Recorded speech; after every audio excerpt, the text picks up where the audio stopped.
this podcast, we will be looking at storytellers, stories, and the reasons that oral storytelling is important in our world today. You would think with all the technology we have available that stories do not have a place anymore, but they are needed more than ever. For in storytelling is where we find truth, we find reality, and we find the heart of what it is to be human. Welcome to the heart of storytelling. My name is Alyssa Curtain, and let's go on an adventure. Welcome to this week's episode. This week I speak with US storyteller Kelli Dunham. Kelli works in the personal stories space and has done a lot of work with different communities over their career and has appeared on The Moth, and you can find an episode of her story on The Moth podcast. This is a really great interview and we talk about many things, including working with humour in story, and I found this to be another really engaging insight into the personal stories world. I hope you enjoy this interview with Kelli. Welcome to this week's episode. This week we're speaking with Kelli Dunham, who is in New York in the United States. Welcome to the podcast. Oh, thank you so much for having me. I really appreciate it. Well, I'd love to hear about your storytelling journey because you have quite a fascinating background. Well, storytelling specifically, I actually started out lots of different places, including I used to be a Mother Teresa nun, and I grew up in the American Midwest, but I was a missionary of charity. That's Mother Teresa's gang of nuns for a while, which is a whole kind of longer story, I suppose. But storytelling, I actually came at it when I was a kid. I always wanted to be a stand-up comic from the time that I knew that stand-up comedy was I have a cat joining me now. Stand-up comedy was a thing that people could do. I used to, on my way home from the bus, there's it's like an 45-minute walk from the bus to my house. There are cows on both sides of where we walked, and I would stop and tell jokes to the cows. Did they like the jokes? I have to say I've had much worse audiences than an American dairy cow, for sure. So it was always what I wanted, but I did not, the way to get good at stand-up is by being very bad in front of people. And I really didn't have the kind of self-esteem that I needed to have to do that until I was in my late 20s, and I'd already been to nursing school and all that. In fact, I started doing stand-up comedy when I was in nursing school, and it was a great kind of diversion, because if you mess up at stand-up comedy, you're not going to kill anyone, as opposed to nursing school. If you mess up, you could kill someone, So it was like a stress relief in a way. But then I was kind of like growing in my stand-up career while I was doing nursing, which I always say everyone who is interested in a creative career should definitely go. And if you have should go to nursing school because it's so flexible, and we need more part-time nurses. I feel like that would prevent a lot of burnout too. And then I lost a partner to cancer relatively young. We were both 38. And then that kind of made me more, I don't know if it made me a more serious person, but I wanted to kind of imbue things that I was talking about on stage with more meaning.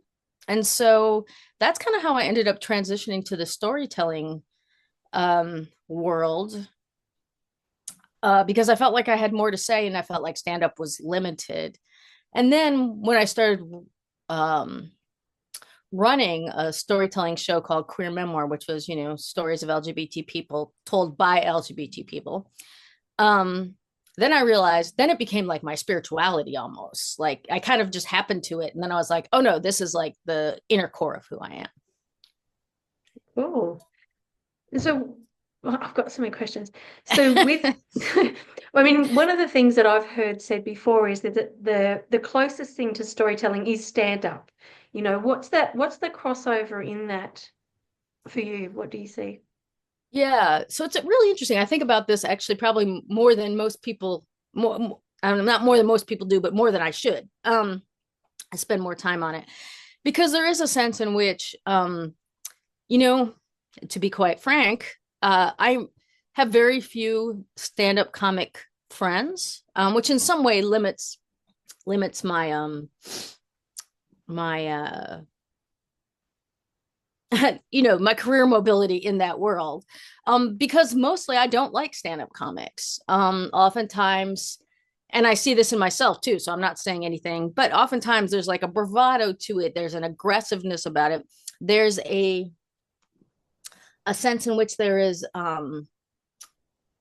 something that's not very genuine, that it's just about kind of getting something over in the audience, as opposed to storytellers are often, especially people who are telling first person stories, often are much more,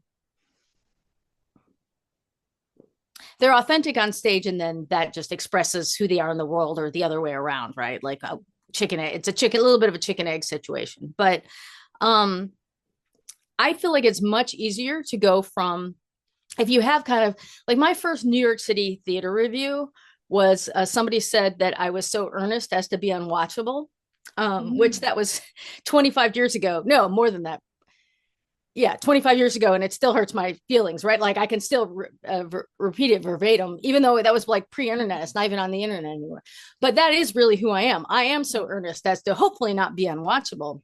But I was talking with, I've done the Moth Mainstage here, and actually just had a story released on the Moth podcast. And one of the things that my coach was saying, director was saying, is she's like, the only time people really do poorly on the Moth, especially the main stage, because they bring you an audience that wants to hear a story. She's like, they just deliver them to you. All you have to do is walk on stage, tell a story, and then leave. It's like the best of all possible worlds as far as being a storyteller. She says the only time a Moth audience will not embrace you is if you're glib. Moth audiences don't have any tolerance for glib. You can even be like kind of not very good at storytelling, and they will, if you are authentic, they will. So that's been one of the things that that's been really interesting, is how to be, because when I was developing my stand-up material, I was never having to ask myself, is this emotionally true? Right. But as you develop stories, you kind of have to do, because people can tell. And also, one of the other kind of benefits about it is when I actually lost 2 partners in a row to cancer. It was bananas, don't stand next to me in a lightning storm. But when I lost my first partner, I was like, oh, nobody's ever going to be able to laugh about this. I'm not going to be a funny comedian. And I look at what I was doing like right after my first partner died. And it was funny enough, I guess, but people were having a hard time laughing about it because they didn't know if I was okay, right? Now, many years later, I am fine. I am okay. And they are more able to laugh. But storytelling actually is what helped me get to the point of realizing whether I was okay enough about it to talk about it on stage. So I think they really can like strengthen each other. There's definitely times where I use like a stand-up skill. And also having been a stand-up when, I started performing, I was going to like open mics that were in the basement of hotels in Northeast Philadelphia, just really when everyone smoked inside. I can remember I would have to take off my clothes before I even went into my house because they would be so covered in smoke that my cat would start sneezing, like it was just terrible. And the guys would just make just jokes about sexual assault, and not jokes making fun of sexual assault, like jokes kind of encouraging it. They're really kind of terrible situations. But so I ended up performing a lot. I modeled myself more as like how I saw my friends who were independent musicians. Like I would release a CD every couple of years and tour through coffee shops and do a lot in the LGBT community. But that also meant I was never doing a regular comedy club. I was, I once performed standing on a skateboard ramp, in rural Pennsylvania, but that did give me a lot of kind of facility with, there's not a lot that really, I say that, I was going to say not a lot surprises me, but even now, sometimes I do get surprised. But they really, I guess that's a very long way of saying they really feed each other. But I think it is in some ways easier to go from stand-up to storytelling if you are willing to actually kind of go there emotionally, because then you have those kind of skills where you can make light of things, often kind of respond in the moment, but if you go the other way, and sometimes, well, I don't know. Yeah. The end. That was a good answer. I like the idea of the flowing between the two, and also, you know, within story that can be funny, but it also can be really deep and meaningful. Um, and so you said you've done some work on the Moth, or with the Moth, and tell me more about that. Well, people always, so the Moth Mainstage is like their big, kind of their, where they bring 1,200 people and sell out a theater, and they just put you on stage and they feed you. And it's kind of like their flagship event. And that's kind of where, also with storytelling, at least in the US, that's kind of like, nobody's given me a Netflix special, you know what I mean? Like, it's kind of, it's a little bit of a career, it's a career, like whatever, pinnacle or whatever. But how folks get into the Moth, you can get them by pitching, but actually the person reached out to me, my director, because everyone's always scouting for stories, right? And that has been, it's been good for my career. That's true. And I, like, when I started this, I never thought that people were going to want to hear queer stories. Like, and then the world changed. And then I was like, oh, people are actually interested. Because of course, a queer story is a human story. Like, there's differences, sure, but there's people still do really want to hear those stories. So my director at the Moth knew me from something else and reached out to me, and she said, oh, would you consider, so I was telling the story of losing my first partner, and she actually, in the way that a storytelling coach is a little bit of like, it's a cross between a therapist and I don't even know, like and a literary agent, or I don't know, she helped me understand that the story was about actually learning how to accept help. And I did not know that about that story until she helped me figure it out. In the same way that a therapist might, which is like asking me questions and things, like she didn't just tell me. And that actually really framed that experience in my life, So it's interesting because, like, we framed the story in this way, but then I realized how that story actually framed my life. And it also kind of gave meaning to that experience too, because one thing to, lose a partner at 38. It's another thing entirely to lose a partner at 38 and say, like, I am so sad for her, but I'm still able to tell her story, and this is what I learned from it. So that's been really amazing just for me personally. And then, of course, it's like helpful career-wise, to build an audience and stuff, because people do come to the Moth with the idea that they want to hear a story. They're people who are built-in story listen. I'm kind of all, it's in our DNA. I always say to people when they're like, I'm not a storyteller, and I'm like, I think the DNA that couldn't tell stories, that couldn't say, we're about to be eaten by a saber-toothed tiger, I think that DNA has been extinguished. We're all, the DNA that got here, we can tell stories. But I think we're all, people who are more committed story listeners, or kind of like that as a form of entertainment. So I've been really, really grateful for that. And also I've learned so much from that experience of also, like, for example, Michelle, who, her name is not a secret, that's my director. When I would tell, I'm often the right person right before the intermission, or the person at the end of the show. And if I did the intermission, she'd be like, don't go out. Like, at one time I wanted to go out and buy popcorn because I really wanted popcorn.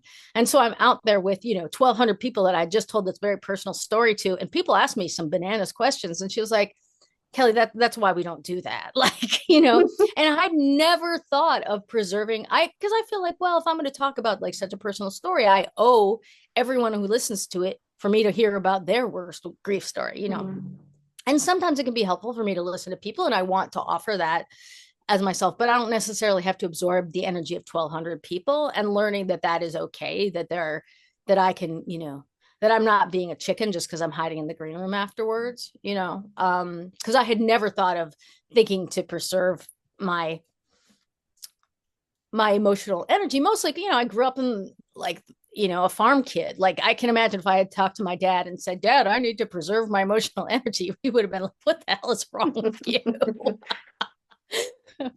So that's really been a good experience. And I know not everyone has great experiences with the Moth, but they've been really good to me. And it's been really helpful for me to kind of reframe what is possible as well. Yeah. So I assume you told personal stories? Yeah. The Moth is just personal stories. Yeah. Yeah. And so what sort of work are you doing now? Well, it's interesting, right? Because I'm a nurse, and I've done a bunch of different jobs as a nurse, including I worked with the Nurse Family Partnership for a decade, which is a visiting program for first time new moms. Um, and I helped be part of starting a primary care clinic in Philadelphia. And for a while, I just did freelance. I did, a little nursing on the side, and then did comedy and nursing, and kind of something that's really, I also had this idea that I have a 5-year and a 10-year plan, but all the best things come that aren't part of the plan, is people started asking me to speak at nursing conferences about humor, and about story. And so that is a lot of what I do now, nursing conferences, and also very strangely, victim advocate conferences, I didn't even know this was a job. So people asked me to speak at this conference, and it was called the National Association of Victim Advocates in Corrections. And so I said yes. And I went to the conference, the very beginning of the conference, and I was going to be the keynote speaker at like 11 o'clock or whatever. And the first 4 hours, it's all people. This is an actual job that people have. When somebody is incarcerated and they have, like, usually it involves murder, because it's usually very serious crimes. So they've murdered a family member of somebody. They try and do restorative justice conversations between the incarcerated person, and the family member of the person they've murdered. I don't know how hopeful you have to be about human nature to be like, okay, this is a job I'm voluntarily, not for free, but I mean, I'm not being trafficked into it. This is a job I have decided I am willing to do. I mean, the only thing I could do is get up and say, my name is Kelli Dunham, and up until 3 hours ago, I thought I had a hard job, Yeah, people with really, really difficult jobs. I started calling myself a trauma-informed comic, which is a little bit made up, but it was mostly like saying, that I'm going to be careful about people's triggers, and I'm going to be aware that everyone comes with a context and that kind of thing. So that's been something kind of really interesting I'm doing. And then I also worked in the New York public school system for a decade as a community school director, which is basically providing all the stuff for kids that they need to learn that's not academics. So like we ran after school programs, and had a food bank, and we did paid internships for the kids, and depended from the year to year what we did. And one of the things that I did that I really am super proud of, I wonder if I have it here. I don't know if I have it around me, but we did a storytelling program with the kids, and ended up publishing a book that came from, most of the kids were English language learners. Many of them had been in the country less than a year. And their language was always being framed as the problem or something to work on, right? But I was like, these kids have lots of stories. A lot of the kids had, about 90% of our kids were from the Caribbean, and a lot of them were from Haiti, which they'd come in some really difficult circumstances. And I was like, we have to think of these as like, their language can't just be a problem. We have to think of it in strength based. So we started collecting stories, and sometimes they would write, and sometimes I'd just be like, okay, you sit in that chair and you tell me that story, and I would just type, and then I'd be like, okay, you just told this story. You are a writer. Like, whether or not you can translate it into your hands is one thing, but you are a writer. And then we published a book of the kids' stories, which is super easy to do on the evil, KDP. And we had, as part of the culminating activity, a book signing with the kids. And there was a line for food, and there was a line to get the book signed, and there was nobody in the food line, and everyone was in the book line. And seeing those kids, and they don't even know, right? They're just kind of take it for granted. Oh yeah, I helped publish a book when I was, 15.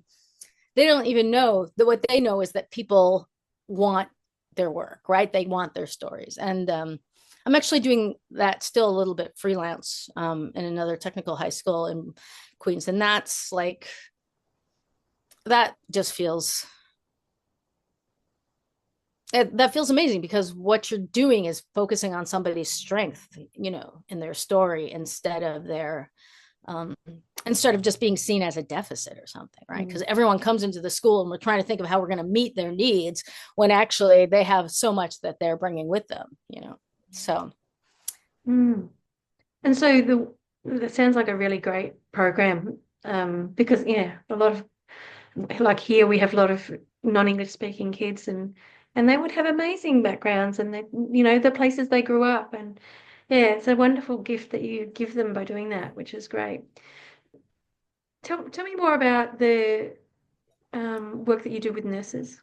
Right. So that also happened just kind of as a, well, people just started asking me. Well, two different things. People, when I had just graduated from nursing school, people started asking me to speak about, like, to do stuff on LGBT health, really because there had been no research. And it was a little bit, people were like, well, you seem gay, And I was like, you seem gay. Could you please talk about it? And I can remember even doing early presentations, which, then they were doing all the research on, like, for example, all the research on lesbians was done at lesbian bars. And they're like, yeah, lesbians have a terrible rate of alcoholism.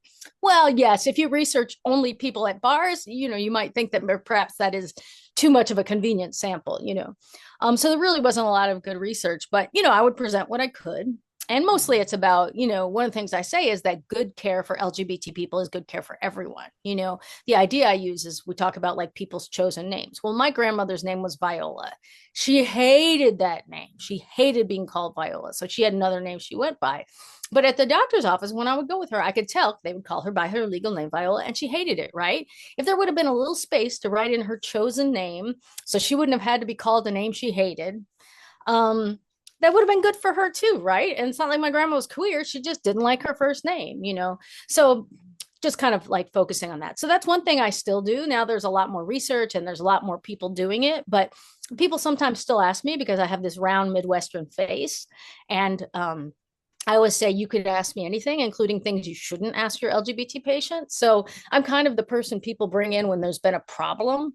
And I'm pretty good at, like, helping everybody not be defensive, right? That people believing that people want to do a good job taking care of folks. So that's one thing I do. And then the other thing is around humor and storytelling and using both as kind of a refueling. And the humor, I talked about the victim advocates conferences, nurses conferences too, right? Like, nurses have definitely there is a nurse sense of humor, to be sure.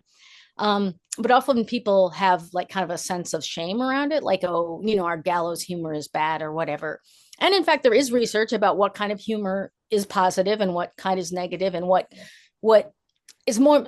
The research really says that it's more about what is a sign of burnout rather than what contributes to burnout, right? So we talk about, like, punching up versus punching down, I'll say, like, the example I use is, if you're frustrated with lung cancer, don't make fun of your patient who has lung cancer, make fun of the tobacco executives that are making money, right? From this person developing lung cancer.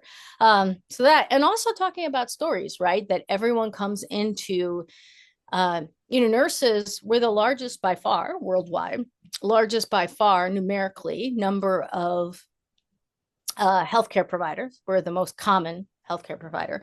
Yet, in many ways, nurses are paid better now than we were 20 years ago. But in a lot of ways, people are not hearing from nurses, right? If you look at most nonfiction books written about health, if they're written by a healthcare provider, they're written by a doctor. But actually, nurses are trained in patient education much more than doctors do because of timing, right? Because how much time people have. So I would say every book about health should be written by a nurse. The nurses have these really powerful stories, but partly because I think because it started out as a female occupation, our voices haven't been listened to. Partly because there's some division within nursing. It's complicated. And also probably for reasons I don't even understand. But really trying to help people, use their stories. If I could ever find, like, an investor to do this, I would love to start a nurse publishing company that's, like, all books written by nurses. I know it would do great. I don't have the finances to do that myself, but it would be amazing. And so how does comedy help nurses? Well, one of the most common things that people ask me to talk about is, and I always forget how I say this, it's fight, flight, freeze, laugh. using humor to combat vicarious trauma, right? And this is one of the things. I mean, vicarious trauma has been called different things. Sometimes it's called burnout. But vicarious trauma is kind of specifically the trauma that people develop from not the suffering themselves, but from watching, or in some cases, participating in the suffering, right? And we see so much, so many of my friends who were ICU nurses during COVID, so many, like 30% of people who worked through that left the field entirely, right?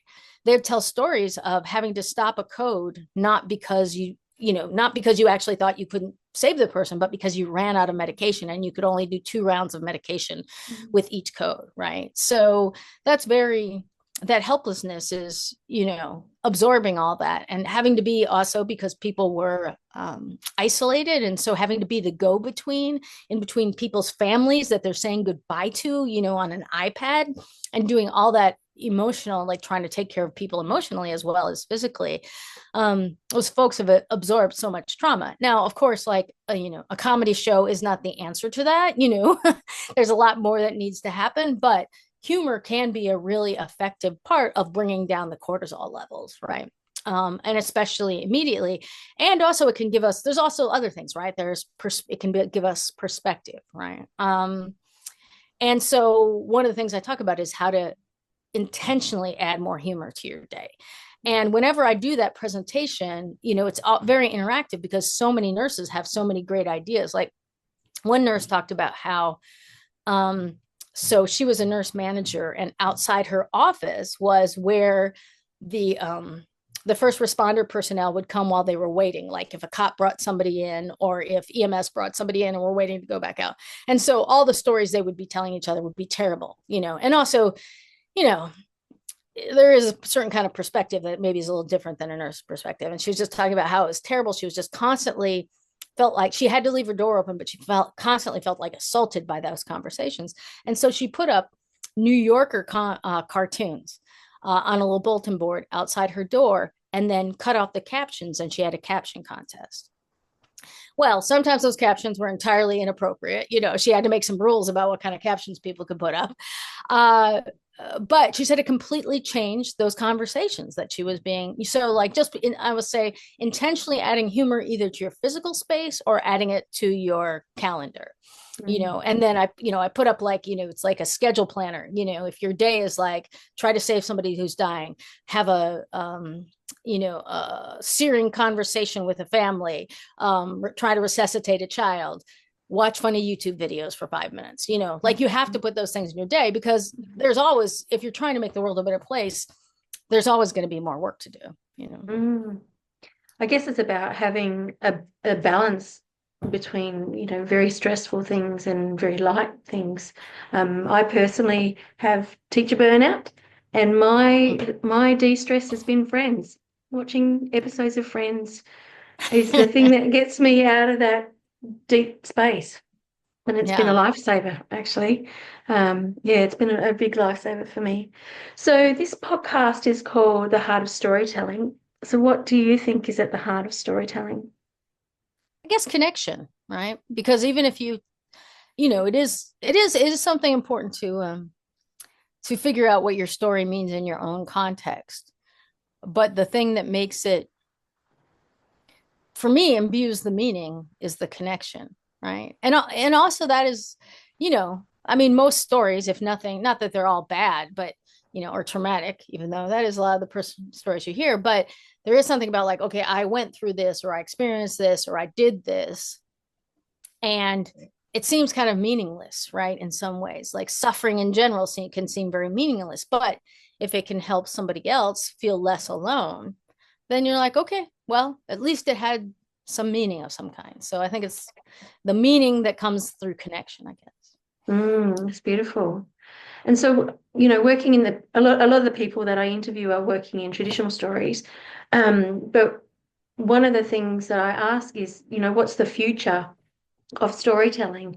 And in the personal space, it's a very different thing. It's very popular. Personal stories are very popular at the moment. So tell me about what you think is going to happen in the future with story. That's interesting, right? Because, it's hard to say how there's so many things that we didn't ever anticipate, right? Like I was thinking about how, people who actually manufactured physical records never thought of streaming, right? Like, and I know even when I signed my book contract, which was for like a book about how to survive nursing school, right? The first one didn't even include electronic rights because that was literally, there were no electronic books, right? And they all said, oh, nobody's going to want to read a book online. Meanwhile, of course, people with textbooks love online or electronic textbooks because textbooks are very heavy. And then the next time I signed a contract, it said, and all like the rights for and all known or all unknown, types of media in the future. And I was like, well, it's a hologram. Like, are you getting rights to my hologram also? So there's so much we can't predict, right? I think that AI is changing so quickly, but I also think there is something to be said about that, Chat GPT can't actually write your story. I mean, it can help you like come up with some ideas or something, but I don't know how soon AI will be able to tell a story. And I think that there is a way that personal connection, will always still be needed. I mean, I sometimes wonder if we've reached like, okay, are there enough storytelling podcasts, personal storytelling podcasts? Are people going to start losing interest in that? I think what might start happening is there'll be less general interest storytelling, podcasts or shows or that kind of thing. And there might be more specific. Like my main place that I perform in New York, like if I'm going to produce a show, it's called Caveat, and it's Caveat : Nightlife for Nerds. So it is all, of course, New York, it's like a big enough a venue that, or big enough, milieu that you could have really a comedy club just for nerds, that people want to talk about more than just like, oh, take my wife, please kind of situation. So I wonder if it will just start to be more specific. And for myself, I grew up in the rural Midwest. I have family on all ends. I guess you can't be ends of a spectrum, all places on the political spectrum. And one of the things, I stay connected with all my family, even when we don't have a lot in common, partly because I need to hear their story and they need to hear mine, right? Like so I do kind of have, and I'm doing, I think in March, I'm going to be going to Florida and doing some storytelling workshops, if this works out, with kind of non-affirming LGBT churches to try and kind of have a conversation with them. And I feel like the only way, and it does seem like the political research about this is like, you can argue with somebody politically and they never change their mind. But if you tell them a story, you at least get to a different place with them, right? So I guess that's like my dream, is that somehow stories would prevent a full out another civil war in the US. I don't know. I mean, it's not just in the US, we know that, but I don't know, maybe that's my dream. I don't know. I love that idea. I mean, I've interviewed someone quite recently who does peace work between Palestinians and Israelis, and she said the same thing. It's what you're doing is getting people to listen to each other. And I think that's really inspiring what you're talking about doing, to get people to hear each other. It's really great. Yeah. I mean, it seems like that's really, that's an amazing thing for somebody to do, right? Like they have, again, somebody who has a lot of faith in human potential and human hearts. So what sort of, I mean, I don't want to take away all your creative ideas, but what sort of things would you do in that process? Like what sort of, have you got any suggestions or ideas? Yeah. There's different people who are doing kind of specific things around that. There's a group that has the word braver conversations. People do work kind of very specifically around, there's folks who do it around race. There's folks who do it like kind of around the public research associates. They teach people how to have conversations with their families. I would love to do kind of you know, shows where people literally, like, families worked on stories together, you know. I think that's one of the things that I went to therapy with my sister for 2 years, which sounds like a ridiculous thing to say, but you know, siblings are one of our most enduring adult relationships, right? And if they're not good, there can be an enduring bad relationship. So we just felt like we really wanted to get to the same place. And a lot of it was kind of recounting. We were in the same room for most of our, you know, she's only 18 months older than I am.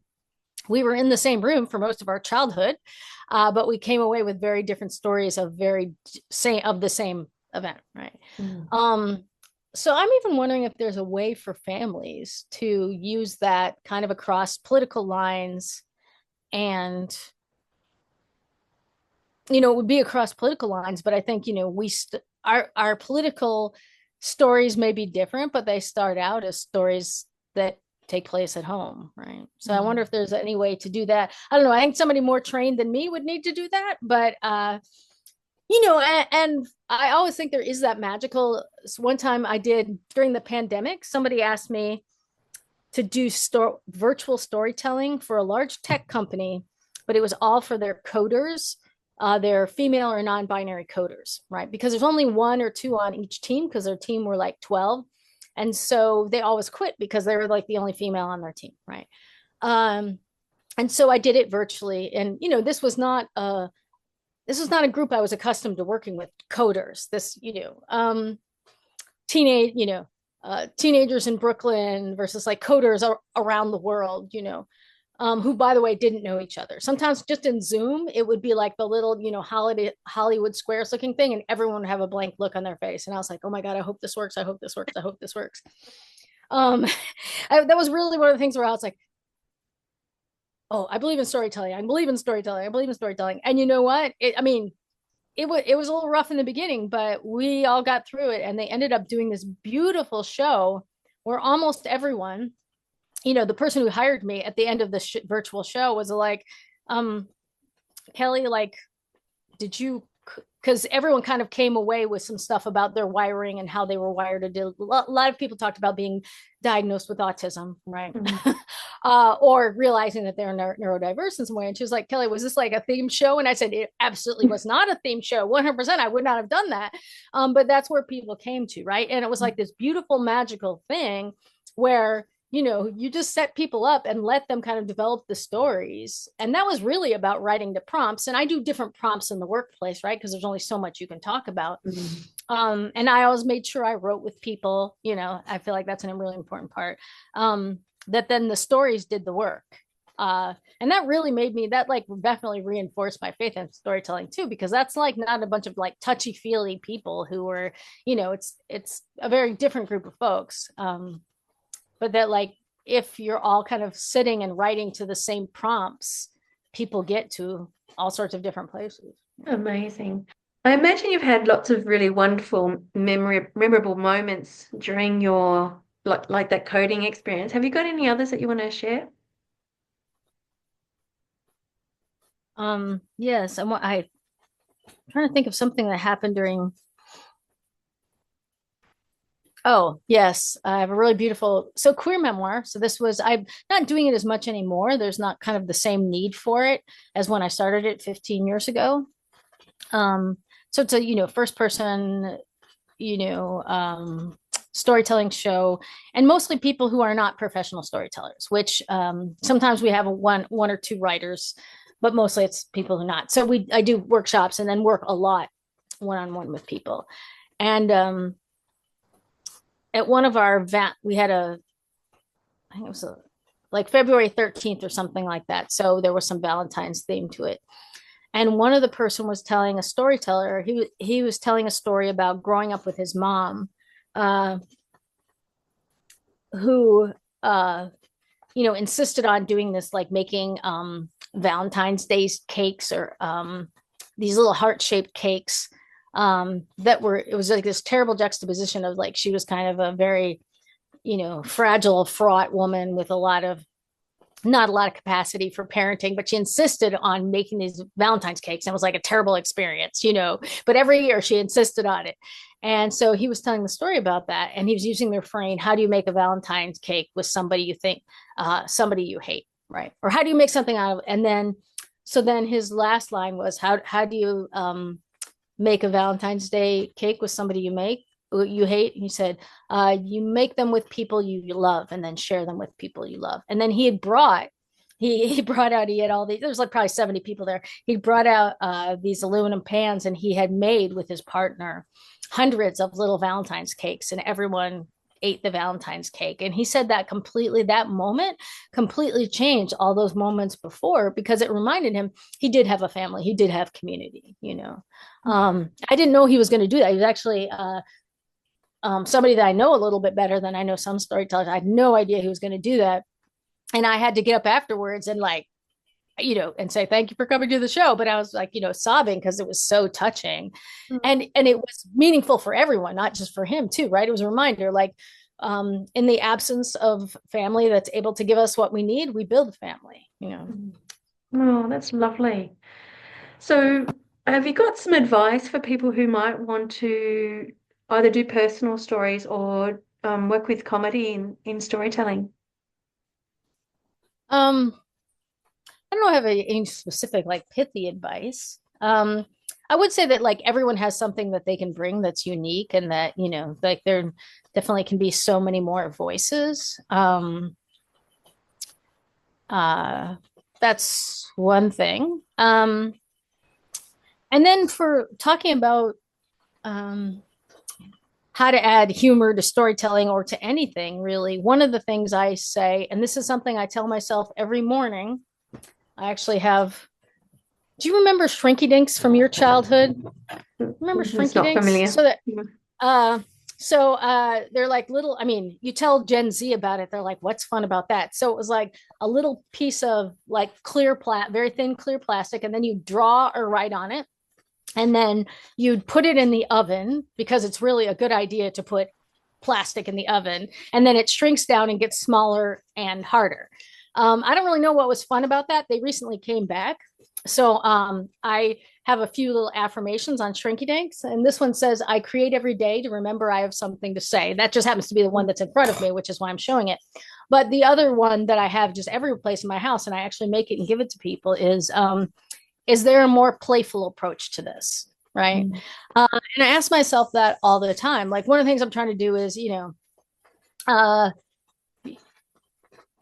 I think because I grew up in this kind of family where I was, the kind of, I would say, if you had an emotion, you had to go to your room, my dad used to say every morning, act enthusiastic and you'll be enthusiastic, and most people are just about as happy as they make up their minds they're going to be. He always said that. Abraham Lincoln said that, even though I bet Abraham Lincoln did not say that. I don't think he looked at the carnage of the Civil War and he's like, we just all need more positive attitudes, So I grew up in that kind of context. And so I had the idea that the way to keep myself moving forward and doing good work in the world is to just berate myself endlessly. That doesn't actually work, right? That shaming yourself actually doesn't work for anybody. So I've been trying to speak to myself more kindly, but then I'm getting mad at myself for not speaking to myself kindly. It's this terrible loop, right? So one of the things I keep trying to remind myself is to be more playful about this, right? Instead of yelling at myself for yelling at myself, I can be like, oh no, that's how can we make a game out of this? If we approach stuff in playful, first of all, most of us had something of a childhood, right? Even if play wasn't a big part of our childhood, we can remember being a child where we approach something in a playful way. So we have those memories, right? And then that's a little bit lighter than saying oh, I'm going to make this funny. Which sometimes, I know when I started doing comedy professionally, it did take away, I was always trying to make a laugh, as a duty, instead of just using it in my daily life. So just approaching things is a more playful way to approach this. And sometimes there's not, but sometimes there is. Mm-hmm. Do you find that, I went to the UK to study storytelling, and one of the things that we learned when we were looking at humor was take people on the journey from the darkness into the lightness, moving in that space. Would you say that that's something that you would do as well? Yeah, that's really interesting. Do you mean like start with the explain again, explain more what So, yeah, perhaps start with, setting the scene and setting perhaps a bit more of a lulled thing, and then taking it to funny, or even starting at funny and then moving into to more serious. Like, yeah, yeah, moving from one extreme to the other, I to guess the is the way. other. Yeah. Yeah, I mean that's my Moth, my Moth, the story that's on the Moth podcast right now is a story of losing my partner. And it starts, I mean, she doesn't die in the beginning, she dies at the end, right? But it starts quite funny. And I have to say, there was a moment when I really had to, especially when you're doing on the main stage where it's dark and you can't see anybody. And I really had to get over the feeling because people were enjoying it in the beginning. Oh, it's funny, blah, blah, blah, telling about meeting her, and she was a funny person. And then, like, in my head, I know she's going to die right at the end of the story.